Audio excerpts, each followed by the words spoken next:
My name is Vince Lamb, and I've lived in Brevard County, basically on the Indian River Lagoon for most of the time since 1970.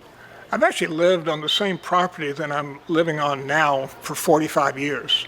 I say river to river, but it's lagoon to lagoon with 100 feet of land separating the Indian River Lagoon from the Banana River Lagoon, and I live in the middle of that. My happiest memories were raising a child that spent an awful lot of her recreation time in or on the Indian River Lagoon. I think we're kind of at an edge right now on human health in the lagoon. I wouldn't go in the Indian River Lagoon with any open sores. I would not eat the seafood out of the lagoon more than one day a week. But I think we're on an edge. We can either get better or worse. There's a lot of effort going into trying to make it better and to not let it get any worse. But success is not certain. In many respects, it's like a big bathtub that anything that flows into it stays in it. So we're having pollution problems now just because there are too many things that are flowing into it that are harmful, and the inlets are too small, it can't get away.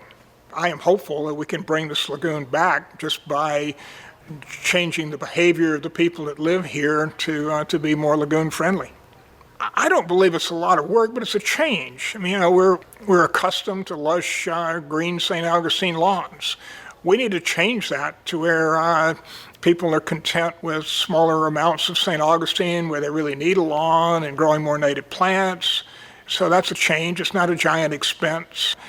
Some of the things truly require government help. Taking people off of septic tanks that are close to the lagoon and moving them to sewer. The only way to do that is through government funding and government action. I haven't fertilized my yard in 10 years, and I'm constantly adding more native plants to the yard.